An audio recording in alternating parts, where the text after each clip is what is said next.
তো সকালবেলায় বর চলে গেল ডিউটিতে, আর দরজাটা খুলে আমি গাছগুলো দেখছি। আমার গাছে ফুল ফোটে তো প্রতিদিনই দেখি। তো দেখো সাদা ফুলে গাছটা পুরো সাদা হয়ে রয়েছে টগর ফুলে। আর আমি না ঘরে চলে এসেছি, কেন সকালবেলা উঠেই তো আর প্রথমে ফুল তোলা যায় না। তো আমি ভাবলাম একটু কাজকর্ম সেরে নিই, সেরে নিয়ে ফুলগুলো তুলবো। ও মা, দেখি একজন এসে তুলছে। তারপর কি করব, সে নিয়ে গেল কিছু, আমি আবার তাড়াতাড়ি করে স্নান করে ফুলগুলো তুলে নিয়ে আসলাম। তো দেখো এই যে ফুলগুলোয় জল দিয়ে দিয়েছি। জল দিলে ফুলগুলো একটু টাটকা থাকে। আর এই যে টগর ফুলগুলো এই প্যাকেটের মধ্যে ভরে রাখবো, যাতে ফুলটা না শুকায়। আর পদ্ম ফুলটা পরে তুলেছিলাম, পদ্ম ফুলটা তুলে রাখলে না শুকিয়ে যায়। তো দেখো আজকে পুজো দেওয়া হয়েছে, ছেলে পুজোটা দিয়ে দিল, আমি বাসন মেজে দিলাম, ফুল তুলে দিলাম।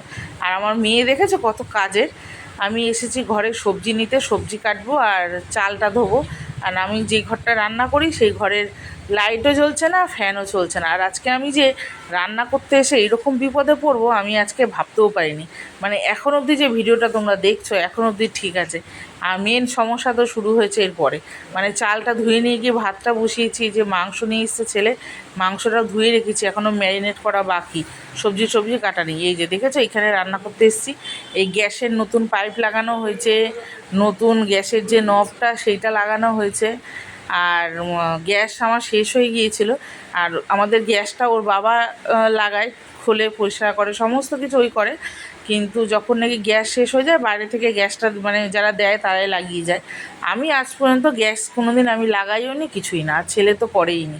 তো এবার ওর বাবা ডিউটি চলে গেছে, কে করবে, আমি তো সমস্যায় পড়ে গেছি, তাহলে রান্না করব কিভাবে। তারপরে ছেলে বলল, মা আমি ইউটিউবে ভিডিও দেখে আমি ঠিক করে দিচ্ছি।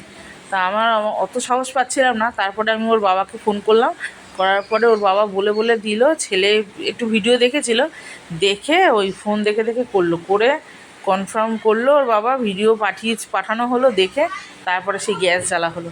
তা আমি তার আগেই ছেলেকে বলেছি, গ্যাসটা তুই আগে বাইরে নিয়ে আয়, যদি ফেটে ফুটে যায় কিছু হয় যেন বাইরে হয়।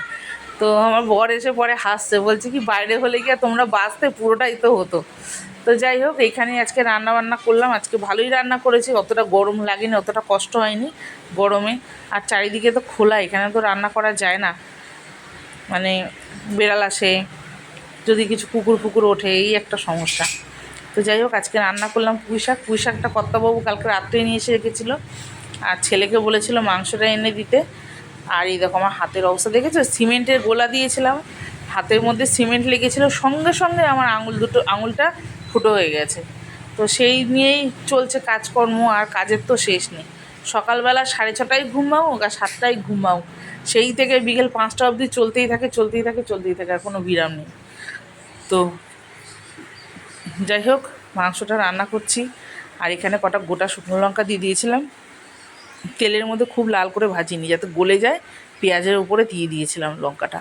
গোটা গরম মশলা, তেজপাতা, ফোড়ন দিয়ে পেঁয়াজটা দিয়েছিলাম, তার মধ্যে লঙ্কাটা দিয়েছি, আর এই টমেটো দিয়েছি গোটা। আর আদা বাটা, রসুন বাটা দিলাম, লঙ্কার গুঁড়ো, হলুদ। লঙ্কার গুঁড়োতে তো খুব একটা বেশি ঝাল হয় না, একটু লঙ্কার গুঁড়োটা কালার হওয়ার জন্য, আর তার সাথে একটু ঝাল লঙ্কার গুঁড়ো মেশানো থাকে। আর এই যে মেয়েকে স্নানটা করিয়ে দিয়েছি, রান্না করতে ছেলেকে বললাম মুছিয়ে দে।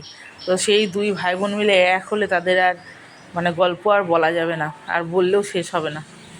তো এখানে মাংসটাকে কষিয়ে নিচ্ছি, মায়ের আবার খাবার পাঠাতে হবে, মায়ের শরীরটাও ভালো না, তো প্রায় দিনই পাঠাতে হয় মাঝে মধ্যেই। তো এখানে মাংসটা কষাচ্ছি। আর এই দেখো মাংস কষানো হয়ে গেছে, তেল ছেড়ে দিয়েছে, কিন্তু একটু জল দিতে হবে। আমরা নিজেরা খেলে একটুখানি মানে মাখা মাখা হলেই হয়ে যায়, কিন্তু মা তো আবার শুকনো খেতে পারে না, আবার ইউরিক অ্যাসিডের জন্য ডালটা আমি করতেও চাই না, মানে খায় না খুব একটা।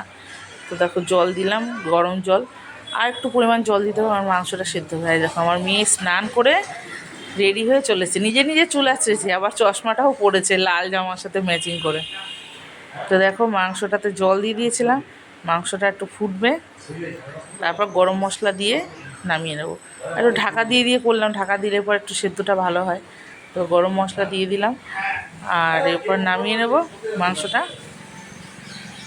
হ্যাঁ, আজকে ভিডিওটা তোমাদের কেমন লাগলো অবশ্যই একটু কমেন্টে জানাবে। কিন্তু ভিডিওটা যে আমি দিতে পারবো আজকে আমি ভাবতে পারিনি, যা হয়েছে আমার সাথে আজকে, মানে সে আর বলার মতন না। আজকে সকালে খাওয়াটাও ঠিক মতন হয়নি। তো দেখো পুঁইশাক রান্না করেছি, মাংস, আর এই যে আমটা পারলাম, মা তো আমের চাটনি খাবে না, তো এই দুটো করে আগে খাবারটা পাঠিয়ে দিয়েছিলাম, তারপরে শেষে আমের চাটনি করেছিলাম, সেটা আর ভিডিও করা হয়নি। আর রায়তা করেছিলাম কলা দিয়ে, শসা দিয়ে, টক দই দিয়ে, সেটাও আর দেখানো হলো না।